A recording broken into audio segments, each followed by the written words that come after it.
Hello, how are you guys doing today? So here is what's going on in the lobby today. First of all, look who's at the desk today. Hi, welcome. So you'd know that if you were here.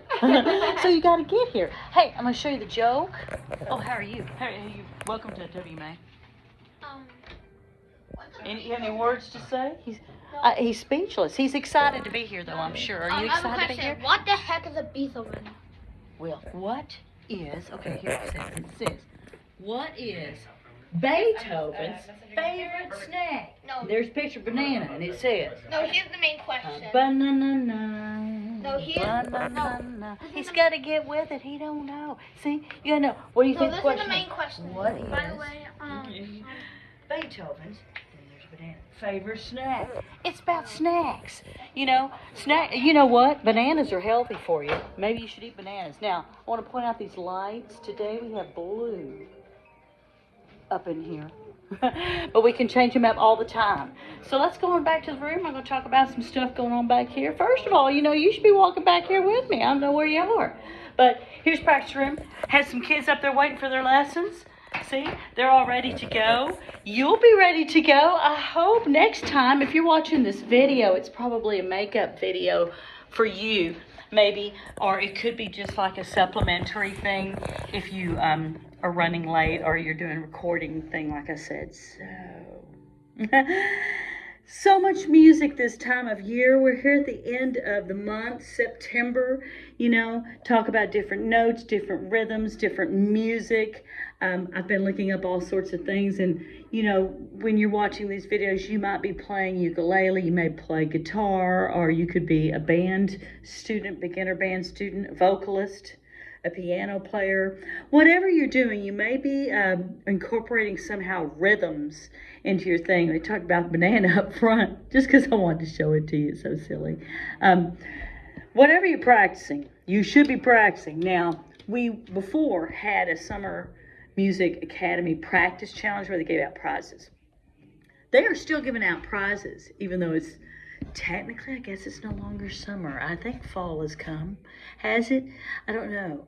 But whether it's fall, spring, summer, winter, any of the seasons, you should be practicing your instrument, practicing your skills, working to get better at whatever it is that you do. That's really important, just saying. So, keeping all that in mind, when you practice, what kind of routine do you have when you practice? First of all, you see, when I come talk to you after I'm out in the lobby, I always come back to the room and sit down. It's good to have an area that is a consistent area that you practice in, whether it be your room or the main room of the house, or maybe they've set up an area for you in the man cave out back. I don't know. Or you may like to sit under your favorite tree. I don't know. I used to always have spots like that, various spots that were my favorite spots to sit to practice. The most important thing when you practice is to set up an area where there's not going to be too many distractions. Now, let's just admit it. Life gets in the way. Those kids a minute ago, that was a perfect example. That one kid had his arm in front of the joke, part of the joke, because his arm was in the way. Siblings get in the way. Kids get in the way. That's all right. The main thing is that you have the least number of distractions. I can't say, go to a distraction-free environment where there's no extra noise. That's what they used to say in the band director world when I was teaching, and it's a bunch of bullcorn. Because really, you live in a house, you live in an apartment, there's going to be distractions. The cat, the neighbor upstairs, the neighbors across the street, the dogs across the street, the dog in your backyard, little brother, little sister, older sister, mom, dad. The TV. I'd say turn the TV off if at all possible. That's one distraction you can eliminate. But most of them, you're going to have to just learn to tune things out. That's called concentration, ladies and gentlemen. So learning to concentrate, work on whatever you're working on in a good, consistent environment with minimal, meaning as least number of distractions as you can. Number two, one thing you should always have with you, not what I have in front of me today, not a soda pop, but you should have water. Yes. Oh, I have that too, see? You should have something to drink so you're not too distracted. Yes, here's a good example. Have water with you when you practice. That way you're not like blowing soda down your instrument if you play a wind instrument, or you're not clogging your throat, by drinking the wrong thing. Water is really the very best thing for all of us to drink. And there's nothing anyone can say really bad about water. As if you have purified water, it's even better, So drink your water. Have it with you. Sip it when you practice. That's important. Another thing that's real important, posture. And I talk about posture in these videos a lot. Sitting up, standing up.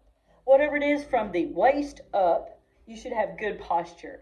Make sure you're sitting tall. Your head is tall. The worst thing you can do, play like this is my music. It's really the teacher resource binder. Shh, it's my music. Shh. Yeah, so the worst thing you can do is have it on a table where you're trying to look down and play it, and then, the angle of your instrument's off, or you're trying to hold your instrument, look down at it and play. That's just another distraction you've created for yourself.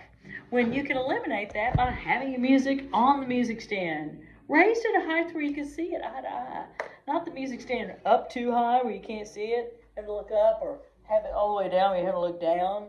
Have it where you can look at it eye to eye and play. Whatever it is you play. All the things I play, or singing. Make sure you're able to look at it with your head held high.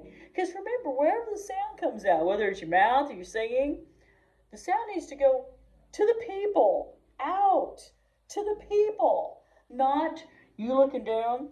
Guess where it's going? Your sound is going to the floor. We don't want that.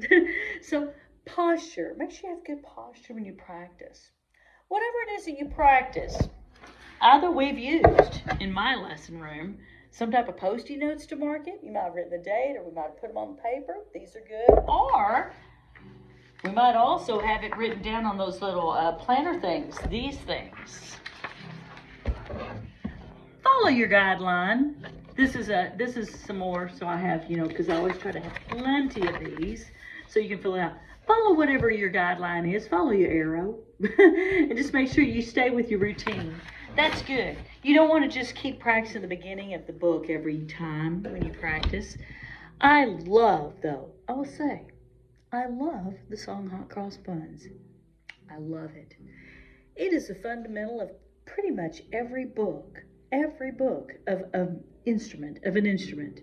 Whether it be, ukulele, flute, whatever it is.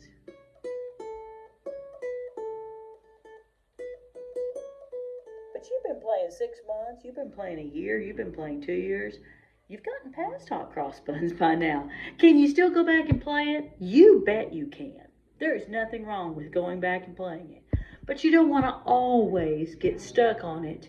If in your book you're really working on something else, like Lost Boy, you're supposed to be working on chords or something. Maybe you're working on strumming, or we might be working on picking pattern, whatever you're working on. Don't always start at the beginning of the book. Make sure you have marked clearly, either with this combination, you have a spiral, some sort of plan you're following, okay? All right. Well, I hope to see you next time, and that you're practicing consistently with your good plan.